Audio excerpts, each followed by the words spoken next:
ಅಲ್ಲಾಡ್ಬೇಡಿ sir.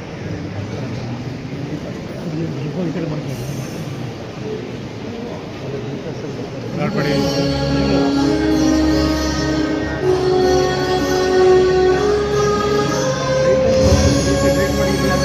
Sir ಮುಂದೆ ಕೈ ನೀವು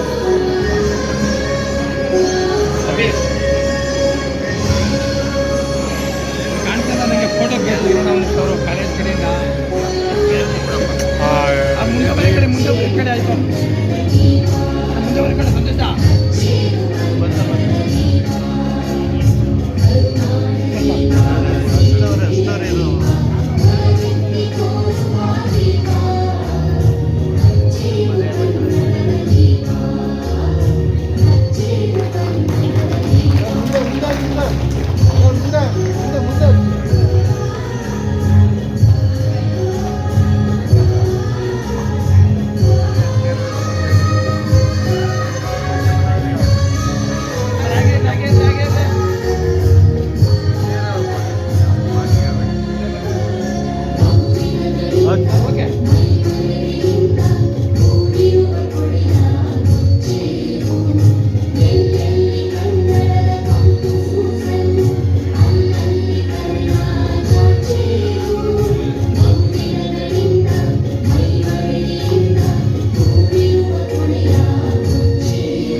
ಅವರ ಮಾತು ಸ್ಪಷ್ಟವಾಗಿರ್ತಿತ್ತು. ಅವರ ಕೋಪ ಏನು ಕಡಿಮೆಯಾಗಿರಲಿಲ್ಲ. ಇದು ಮಾದೇಗೌಡರ ನಮ್ಮಲ್ಲಿ ನಾವು 80ಕ್ಕೇ ನಡೀತೀವಿ, ನಡೆಯೋಕ್ಕಾಗಲ್ಲ. ಮಾತು ಮತ್ತು ನಮ್ಮ ಆಲೋಚನೆಗಳು ಅದರಲ್ಲಿ ಕ್ಲಾರಿಟಿ ಇರೋದಿಲ್ಲ. ಆದರೆ ಗೌಡರಿಗೆ ಅದೇನು ಶಕ್ತಿ ಇತ್ತು ಅದನ್ನು ಧೀಮಂತ ಅಂತ ನಾವು ಕರಿತೀವಿ.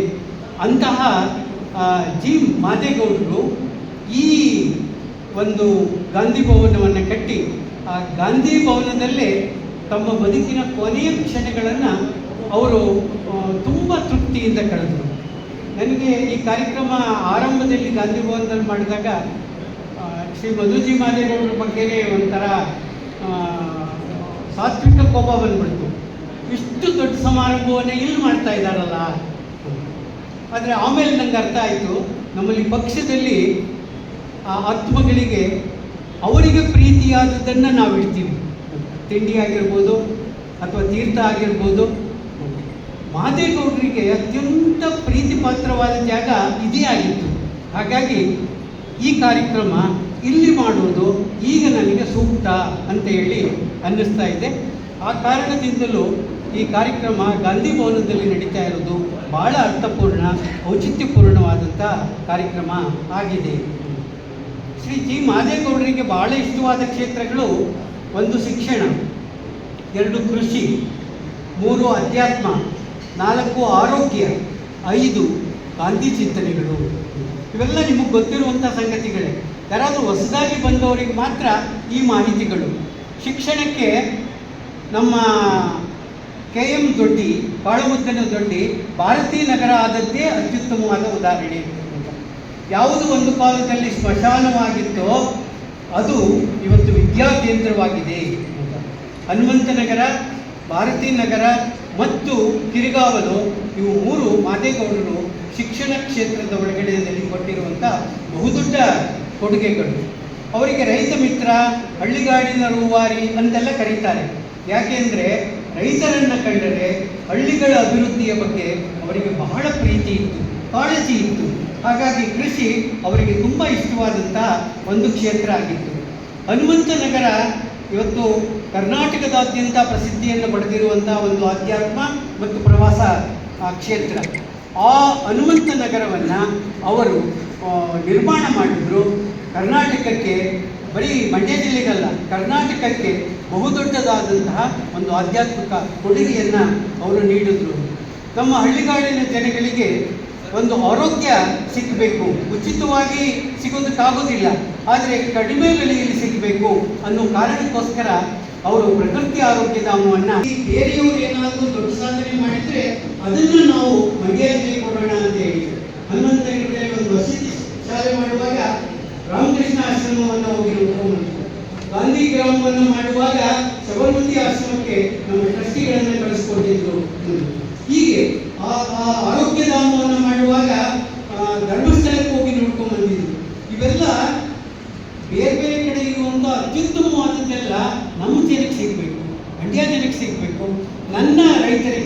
ಅವರ ಮಕ್ಕಳಿಗೆ ಸಿಗಬೇಕು ಅನ್ನುವಂಥ ಕಾಳಜಿಯನ್ನು ಇಟ್ಕೊಂಡು ಮಾಡಿದ್ದು. ಇನ್ನು ಕೊನೆಯದು ಈ ಗಾಂಧಿ ಭವನ ಮತ್ತು ಗಾಂಧಿ ಗ್ರಾಮ, ಇವೆರಡು ನಮ್ಮ ಇಲ್ಲಾರಾದ್ರೂ ಹುಡುಗರಿದ್ದರೆ ಅವರುಗಳು ಹೋಗಿ ನೋಡಲೇಬೇಕಾದಂಥ ಜಾಗ. ಗಾಂಧಿ ಭವನದಲ್ಲಿರುವಂಥ ಪುಸ್ತಕಗಳನ್ನು, ಭಾರತೀ ನಗರದಲ್ಲಿರುವ ಭಾರತೀ ಕಾಲೇಜಿನಲ್ಲಿರುವಂಥ ಲೈಬ್ರರಿಯನ್ನು, ಅಪರೂಪದ ಪುಸ್ತಕಗಳನ್ನು ಮತ್ತು ಫೋಟೋಗಳನ್ನು ತಗೊಂಬಂದು ನಮ್ಮ ಹುಡುಗರು ಅದರಿಂದ ಪ್ರಭಾವಿತರಾಗಲಿ ಅಂತ ಹೇಳಿ ಅದನ್ನು ಮಾಡಿಸಿದ್ರು. ಇವೆಲ್ಲ ಮಾದೇಗೌಡರಿಗಿದ್ದಂತಹ ಕಾಳಜಿಯ ರಾಜ್ಯ ಮಟ್ಟದಲ್ಲಿ ಸಾಧನೆ ಮಾಡಿರುವವರನ್ನು ಜಾತಿ ನೋಡ್ತಾ ಇಲ್ಲ, ನಮ್ಮ ಪ್ರದೇಶ ನೋಡ್ತಾ ಇಲ್ಲ. ಅದು ಬೀದರ್ನಿಂದ ಹಿಡಿದು ಚಾಮರಾಜನಗರದವರೆಗೆ ಯಾರು ಬೇಕಾದರೂ ಆಗಿರ್ಬೋದು, ಸಾಧನೆ ಮಾಡಿರಬೇಕು. ಆ ಕಾರಣಕ್ಕೋಸ್ಕರ ಅಂಥವರನ್ನು ಗುರುತಿಸಿ ನಾವು 26ನೇ ವರ್ಷದ ಈ ಕಾರ್ಯಕ್ರಮವನ್ನು ಇವತ್ತು ಮಾಡ್ತಾ ಇದ್ದೀವಿ.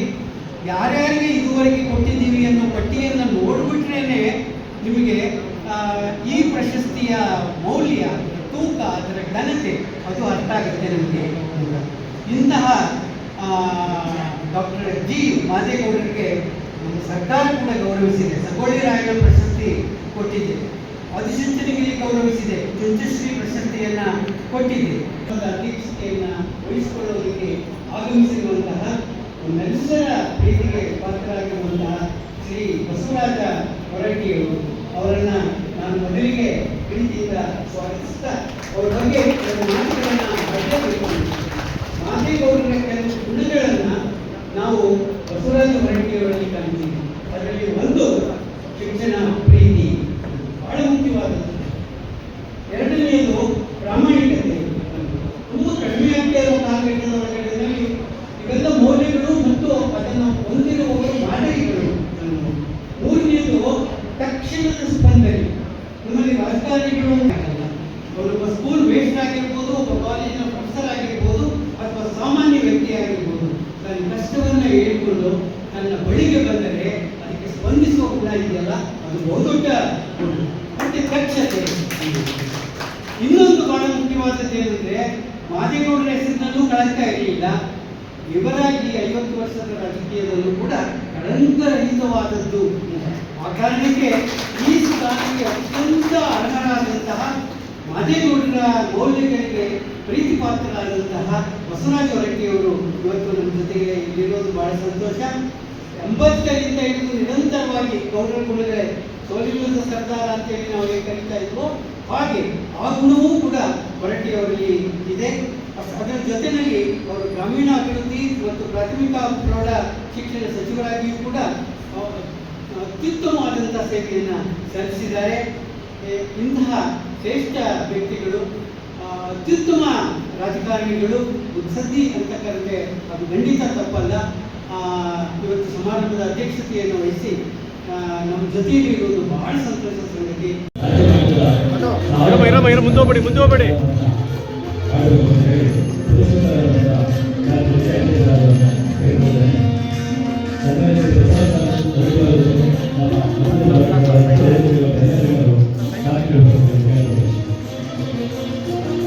ಸೈಡ್ ಬನ್ನಿ ಸರ್, ತಲೆದೆ ಕಾಣ್ತದೆ, ಚಾನಲ್ ತಲೆದೆ ಕಾಣ್ತದೆ.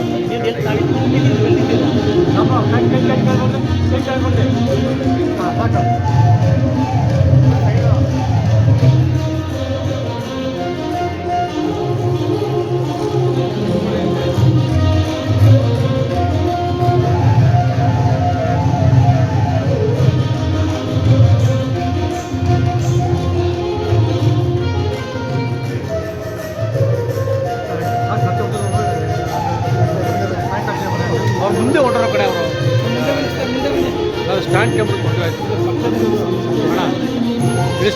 ಇಳಿಸ್ತೀನಿ.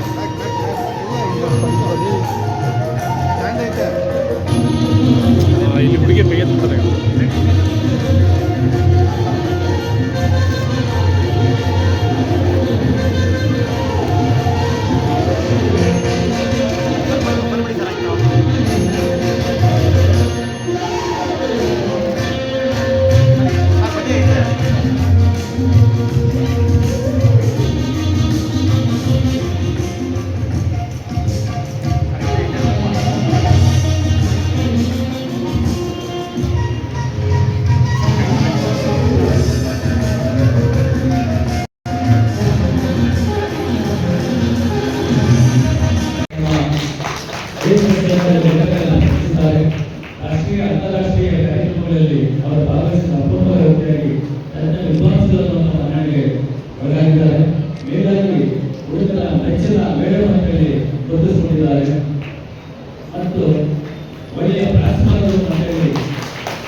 ಪ್ರತಿಭೆಯನ್ನು ಹೊಂದಿದ್ದಾರೋ ಮಾತುಗಾರಿಕೆಯಲ್ಲೂ ಕೂಡ ಅತ್ಯುತ್ತಮವಾದಂತಹ ವಾಗ್ಮಿಗಳು.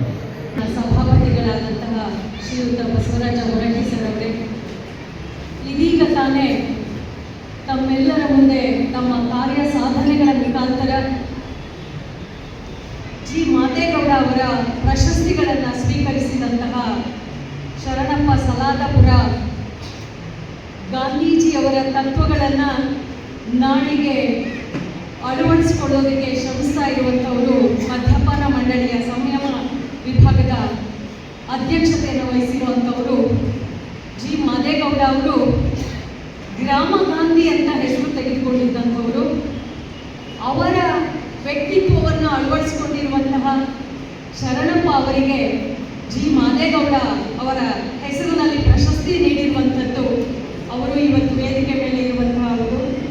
ಹಾಗೆಯೇ ಕೃಷಿ ಕ್ಷೇತ್ರದಲ್ಲಿ ಸಾಧನೆಯನ್ನು ಮಾಡಿರುವಂತಹ ವಿಜಯ ಸರ್ ಅವರಿಗೆ ಕೃಷಿ ಕ್ಷೇತ್ರದ ಸಾಧನೆಗೆ ಪ್ರಶಸ್ತಿ ನೀಡಿರುವಂಥದ್ದು ಇದು ಮಾದೇಗೌಡರ ಎರಡು ಕಣ್ಣುಗಳಿದ್ದ ಹಾಗೆ ಶ್ರೀಯುತ ವಿಜಯ ಸರ್ ಅವರೇ.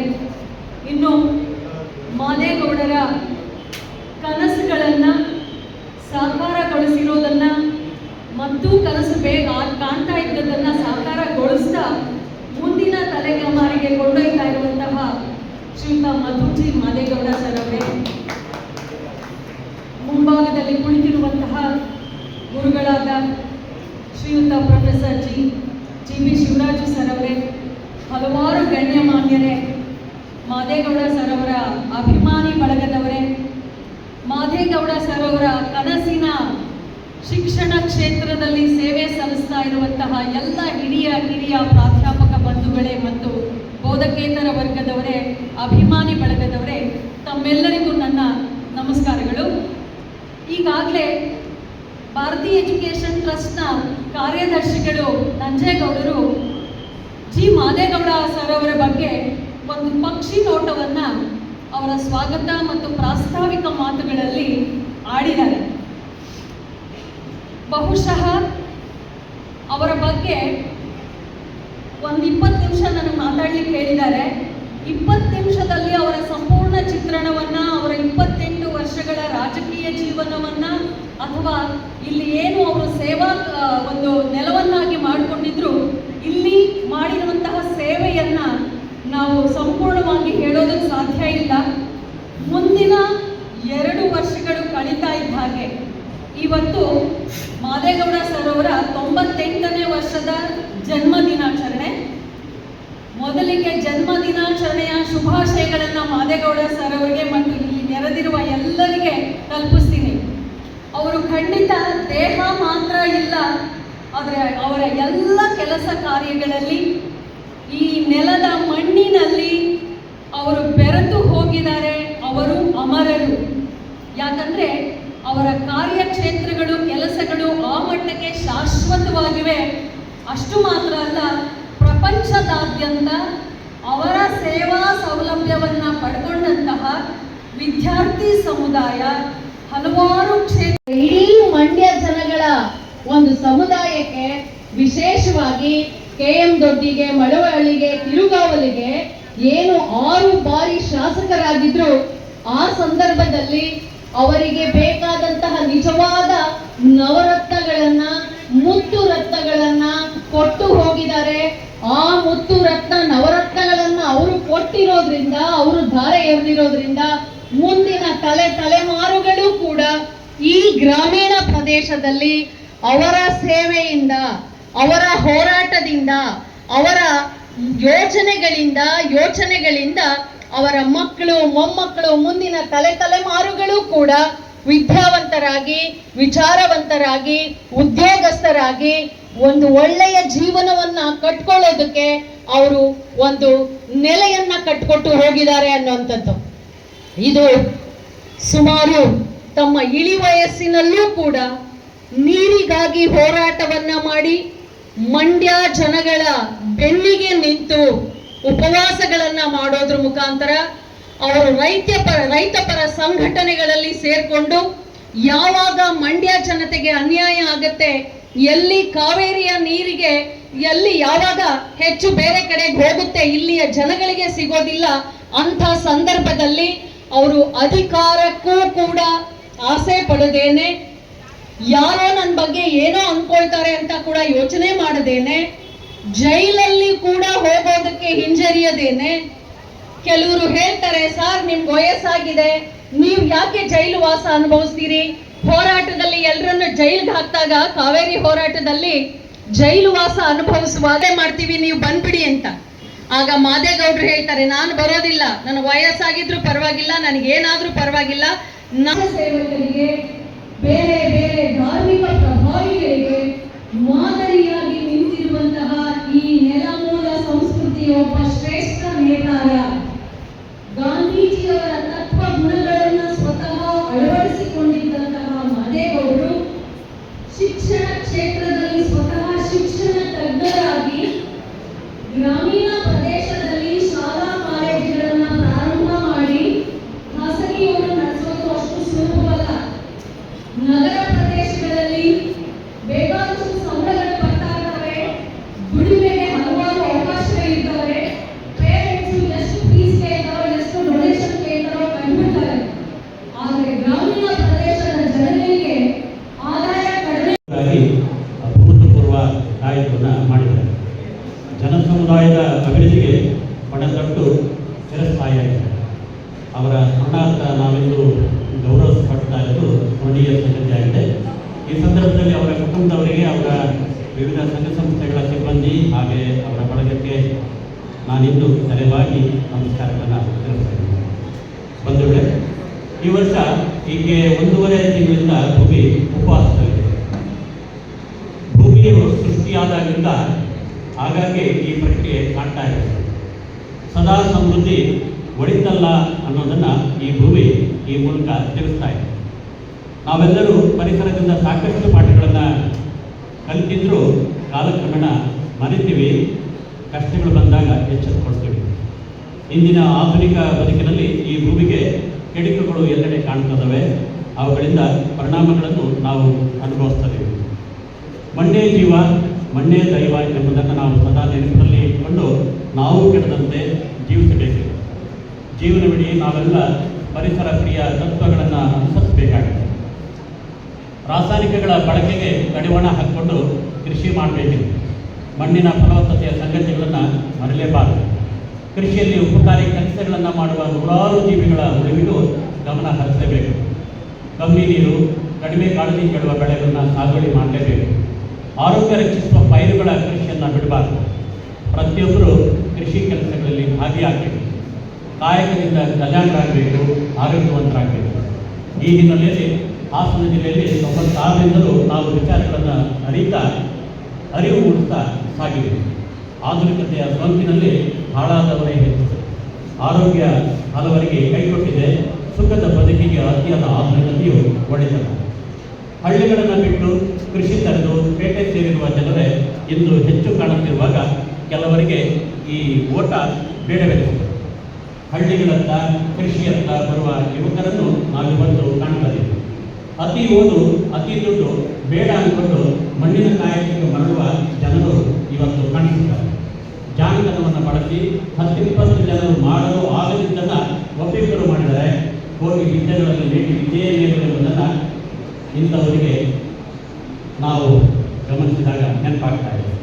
ಬೇಸಾಯ, ನೀರು ಸಹಾಯ, ನಿನ್ನ ಮನಮಂದಿಯರ ಸಹಾಯ ಎಂಬುದನ್ನು ಅರಿತು ಕೃಷಿಯಲ್ಲಿ ಭಾಗಿಯಾಗಿ ಕಳೆದವರಿದ್ದಾರೆ. ಕೃಷಿಯೇ ಶ್ರೇಷ್ಠ ಅಂದ್ಕೊಂಡು ಒಕ್ಕಲತನ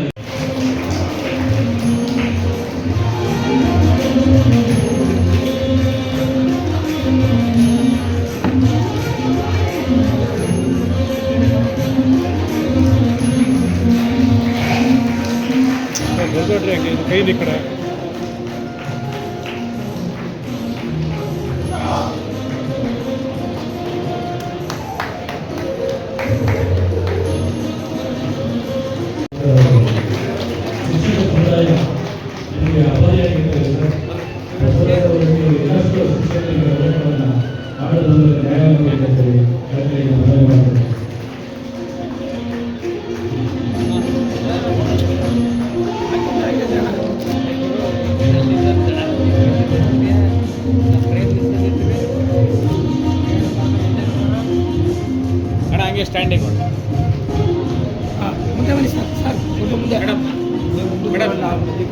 ಕರಿಯಪ್ಪ ಅವ್ರು ಎಲ್ಲರೂ ಹಿಂದಕ್ಕೆ ಮೊಬೈಲ್ ಹಿಂದಕ್ಕೆ ಬರ್ರಿ ಯಾರೇ ಒಂದು ಹುಡುಗ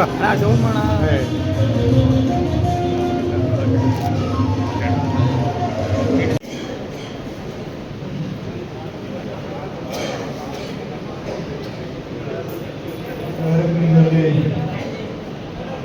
ಮುಖ್ಯ ಅತಿಥಿಗಳಾಗಿ ಪ್ರಿನ್ಸಿಪಾಲ್ ಪ್ರಶಸ್ತಿ ಪ್ರಿನ್ಸಿಪಾಲ್ ಶ್ರೀಮಂತ ಮಲ್ಲಪ್ಪರವರು, ವಿಜಯ ಅಂಗಡಿಯವರೇ, ಈ ಎಲ್ಲ ಕಾರ್ಯಕ್ರಮದ ರೂವಾರಿ ನನ್ನ ಆತ್ಮೀಯರಾದಂಥ ಮಧು ಮಾದೇವರೇ ಹಾಗೂ ಹೆಸರು ಅಂಗಡಿಯವರೇ ನಡೆದಂಥ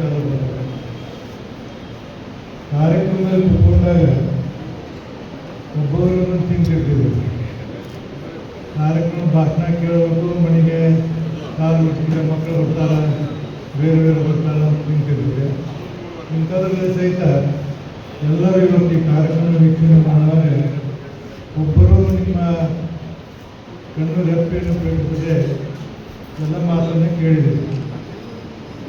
ನಾನು ಆಯೋಜಕರಿಗೆ ಒಂದು ಮಾತು ಹೇಳಬೇಕಾಗಿತ್ತು. ಪ್ರೇಮಾಸಿದ್ರಾದಂಥ ಮೊದಲು ಮಾತಾಡ್ತಾರೆ. ನಾನು ಟೈಮ್ ಕಡಲ್ ನೋಡೋದೇ ಫಂಕ್ಷನ್ದಾಗ 42 ನಿಮಿಷ ಆದರೂ ಬೆಲ್ ಹೊಡಿಬೇಕು, ಹುಡುಕಾಡೋದು ಬೆಳೆಸಿಕೊಳ್ಳೋದು. ನಮಗೆ ಒಂದು 2-3 ನಿಮಿಷದಾಗ ಬೆಲ್ ಹೊಡಿತಿರ್ತೀವಿ. 42 ನಿಮಿಷ ಮಾತಾಡಿರೋರು ಮತ್ತು ಮುಗಿಸಿದ್ರು ಸುಮಾರು. ಅಂದರೆ ಅವ್ರು ಇಷ್ಟೊಂದು ಉತ್ತಮವಾದಂಥ ರೀತಿಯಿಂದ ಮಾದೇಗೌಡರ ಜೀವನದ ಬಗ್ಗೆ ಅತ್ಯಂತ ಶ್ರೇಷ್ಠವಾದಂಥ ವಿಚಾರವನ್ನು ಹೇಳಿದರು. 100 ವರ್ಷಕ್ಕೆ ಏನು ಮಾಡಬೇಕು ಅನ್ನೋದನ್ನು ಸಹಿತ ಅವರು ಹೇಳಿದರು. ಅವ್ರು ಹೇಳಿದಂಗೆ ನನಗೂ ಅದಕ್ಕೆ ಸಹಮತವನ್ನು ವ್ಯಕ್ತಪಡ್ತೀನಿ, ಮಾಡಬೇಕು. ಯಾಕಂದರೆ ನಾನು 1980 ಇಸ್ವಿಯಾಗ ಮೊಟ್ಟ ಮೊದಲು ಆರಿಸಿ ಬಂದೆ. ಮಾದೇಗೌಡರು ಮಂತ್ರಿ ಆಗಿದ್ದರು, ಗುಂಡೂರಾಯ ಮುಖ್ಯಮಂತ್ರಿ ಆಗಿದ್ದರು. ಎಲ್ಲ ಹುಡುಗರು ಆಗ್ಬೋದು, 31 ವರ್ಷ ಹುಡುಗರು. ಇವ್ರ ರೂಮ ಚೀಫ್ ಸೆಕ್ರೆಟರಿ ಬಾಜುಕ್ಕೆ 3ನೇ ಫ್ಲೋರ್ ಮಾದೇಗೌಡರು. ನಾವು ಗುಂಡೂರಾಯರಿಗೆ ಅವ್ರಿಗೂ ಭೇಟಿಯಾಗಿ ಹೋಗಬೇಕಾಗಿತ್ತು. ಟೀಚರ್ ಸಮಸ್ಯೆ ಸ್ಟ್ರೈಕ್ ಮಾಡಿದ್ರು, ಭೇಟಿಯಾಗಿ ಹೋಗಬೇಕಾಗಿತ್ತು. ಭೇಟಿಯಾಗಿ ಬಂದಾಗ ಅವ್ರು ಮೀಟಿಂಗ್ ಮುಗಿಸಿ ಮೀಟಿಂಗ್ ಮುಗಿಸಿ ಬರ್ತಿದ್ರು. ನಾನು ಬಂದೆ, ಮಾದೇಗೌಡರು ನಿಂತಿದ್ರು. ಅವತ್ತ ನಮ್ಮ ಕಡೆ ಏನಾಗಿತ್ತಂದ್ರೆ ರಾಜ್ಯಪಾಲರ ಭಾಷಣ ಅಂತ ಬರೆಯೋದಕ್ಕೆ ಅಥವಾ ಯಾವುದೋ ಒಂದು ವಾರ ಗ್ಯಾಪ್ ಇರ್ತಿತ್ತು. ಗ್ಯಾಪ್ ಇದ್ದಾಗ ಉತ್ತರ ಕರ್ನಾಟಕದವ್ರನ್ನ ಈ ಕಡೆ ಎಲ್ಲ ಟೂರಿಗೆ ಕರ್ಕೊಂಡು ಬರ್ತಿದ್ರು. ಫಾರೆಸ್ಟ್ ನಿಂತಿದ್ರು ಅವರು, ಟೂರಿಗೆ ಕರ್ಕೊಂಡು ಕೆಳಗೆ 2 ಬಸ್ ನಿಂತಿದ್ರು. ಅವತ್ತವರು ಮಾದೇಗೌಡರು ಕಾಲರ್ ಕೋಟ್ ಹಾಕಿದ್ರು. ನನಗೂ ಮಾತಾಡೋದು ನಿಂತರು, ಮುಂದೂರಾಯರು ಅವರೆಲ್ಲರೂ ಕೂಡ ಬಂದರು. ಅದು ಕಾಲರ್ ಇದ್ದಲ್ಲಿ ಸ್ವಲ್ಪ ಬರೆದಿತ್ತು. ಏನು ರೀ ಗೌಡ್ರೆ, ನೀವು ಮದುಮಗ ಇವತ್ತು ಎಲ್ಲ ಬೀಗರೆಲ್ಲ ಕೆಳಗೆ ಬಂದ್ಕೊಂಡು ನಿಂತಾರೆ, ನೀವು ಹರ ಕಾಲರ್ ಹಾಕ್ಕೊಂಡಿಲ್ಲ ಅಂತಂದೆ. ಹಂಗೆ ಹಾಕ್ಬಿಟ್ಟು ಸ್ವಾಮಿ ರೈತರಿಗೆ ಅಂತ ಅವರು ವಿಜ್ಞಾನಗಳು ಹೋದವರು. ಹೋದ ನಂತರ ನೋಡಿ, ಮಾದೇಗೌಡರ ರಾಜಕಾರಣ, ಗುಂಡೂರಾಯ ರಾಜಕಾರಣ, ದೇವೇಗೌಡರ ರಾಜಕಾರಣ, ರಾಮಕೃಷ್ಣ ರಾಜಕಾರಣ, ರಾಜಕಾರಣ, ಅಂಥ ರಾಜಕಾರಣವನ್ನು ನಾನು ನೋಡಿದವ. ಇವತ್ತಿನ ರಾಜಕಾರಣದಲ್ಲಿ ಇರಲಿಕ್ಕೆ ಒಂದೊಂದ್ಸರಿ ನಮಗೆ ಅತ್ಯಂತ ಅಸಹ್ಯ ಅನ್ನಿಸ್ತಿದೆ, ಬೇಸರ ಅನ್ನಿಸ್ತಿದೆ, ನೋವು ಅನ್ನಿಸ್ತಿದೆ. ಆದರೂ ಸಹಿತ ಈ ಏನಂದ್ರೆ ಈ ರಾಜಕಾರಣ ಚಟ ಇದೆಯಲ್ಲ, ಇದು ಈ ಚಟ ಯಾರು ಬೆಳೆಯಿಲ್ಲ. ಹಂಗೆ ಆ ಚಟದೊಳಗೆ ನಾವು ಈಗ ಅದನ್ನ ಅನ್ನೋದನ್ನು ನಿಮ್ಗೆ ಹೇಳಲಿಕ್ಕೆ ಇಷ್ಟಪಡ್ತೀನಿ. ಅದಕ್ಕೆ ಹೇಳ್ತಾರೆ, habits are 10 times stronger than nature and feelings. ಇದೊಂದು ಹ್ಯಾಬಿಟ್ ಬಿಡೋದು. ಈಗ ನಾವು ನಡುವೆ ಮಂತ್ರಿ ಆಗಿದ್ದೆ. ಮಂತ್ರಿಗೆ ಹೋದ ನಂತರ ಯಾರೋ ಒಬ್ಬರು ಡಾಕ್ಟರ್ ಬರೋದು ಗೇಟ್ನಾಗ ಬಂದು ನಿಂತ್ಕೊಂಡಿದ್ದೆ. ನಾನು ಮ್ಯಾಲ ಮನೆಯವ್ರು ನಿಂತಿದ್ದಾರೆ, ನಿಮ್ಮ ಅಧಿಕಾರಿಗಳಿಗೆ ಯಾರು ಮಂದಿ ಬರೋದು ನಿಂತ್ಕೋಬೋದು ಅಂತ ಹೇಳಿ. ಅಂದ್ರೆ ರಾಜಕಾರಣ ಏನಾಗಿದ್ರೆ ಇವತ್ತಿನ ದಿನ ನಾನು ಮೊದಲು ಮಾತಾಡ್ತಿದ್ದೆ. ವಿಧಾನ ಪರಿಷತ್ತಿಗೆ 115 ವರ್ಷ. ಇಡೀ ಭಾರತ ದೇಶದ ಅತ್ಯಂತ ಶ್ರೇಷ್ಠವಾದಂಥ ಮತ್ತು ನಾವು ಯಾಕಂದ್ರೆ ಒಂದು ಕೂತ್ಕೊಂಡಿದ್ದಪ್ಪ ಇಲ್ಲ ಅಂತಂದ್ರೆ ನಮ್ಮ ಶ್ರೀಕಂಠಿಯವ್ರಿಗೆಲ್ಲ ಶ್ರೀಕಂಠಿಯವ್ರು ಯಾವ್ದು ಮಾತಾಡೋದು ಅವ್ರಿಗೆ ಮಾತಾಡೋದು ಹೇಳ್ತಿದ್ದೆ. ಅದೇ ರೀತಿ ಮಧುಮಾದೇವಿಯವ್ರಿಗೆ ಎಷ್ಟೊಂದು ಹೊಸ ಬಂದಾಗ ನಾನು ಹೇಳ್ತಿದ್ದೆ, 5 ನಿಮಿಷ ಸೀಟಿ ಕಳಿಸ್ತಿದ್ದೆ. ಆಮೇಲೆ ಮಾತಾಡೋದು ಮಾತಾಡೋದು ಹೇಳ್ತಿದ್ದೆ. ಅಂದರೆ ಅವತ್ತಿನ ರಾಜಕಾರಣ ಮುಂದೆ ಯಾವ್ದು ಮಾಡ್ತೇನೆ ನಾನು. ಗುಂಡೂರಾಯ ಏನು ಮಾಡಿದ್ರು ಅಂದರೆ ಒಂದು ಅರ್ಧ ತಾಸು ಬಿಟ್ಟರು. ನಾವೆಲ್ಲ ಉತ್ತರ ಕನ್ನಡದಲ್ಲಿ ಕರ್ಕೊಂಡು ಬೃಂದಾವನ ನೋಡೋಕೆ, ಎಲ್ಲ ಈ ಕಡೆ ಬಂಡೀಪುರ ನೋಡೋಕೆ ಕರ್ಕೊಂಡು ಬರ್ತಿದ್ದಾರೆ. ಮುಂದೆ ಗುಂಡರಾಯರು ಮಾಜಿ ಸಲುವಾಗಿ ನಾನು 20 ಸಲ ಹೇಳಕ್ಕೆ ಗೊತ್ತಿದ್ದೆ. ಅವ್ರ ಅಧಿಕಾರಿನ ಕರೆಸಿ ಹೇಳಿದ್ನು, ಸರ್ ಇದು ಫ್ರೀ ಮೆಥಡ್ ಇದ್ರಿ ಮಾಡಕ್ಕೆ ಕೊಡೋದ್ರಿ ಹಿಂಗಂದ್ರೆ. ಮತ್ತು ನಾಯಕ ಮಂತ್ರಿಯಾಗಿ ಕತ್ತಿಗಾಗಿಲ್ಲ ಕೇಳಿದ್ರು ಮಂತ್ರಿಗಳು. ಮಂತ್ರಿಗಳು ಕತ್ತಿಗಾಗಿದ್ದೀನಿ ನಾನು, ನೀನು ನನ್ನ ಸರ್ವೆಂಟ್, ನಾನೇನು ಕಷ್ಟ ಮಾಡ್ತಿದ್ದೀನಿ, ನೀನು ಉತ್ಸವ ಮಾಡಬೇಡ ಅಂತೇಳಿ ಅಲ್ಲಿಂದ ಆಡಳಿತ ತಂದು ಆರ್ಡರ್ ಕೊಡಬೇಕಂತ ಹೇಳಿದ್ರು. 10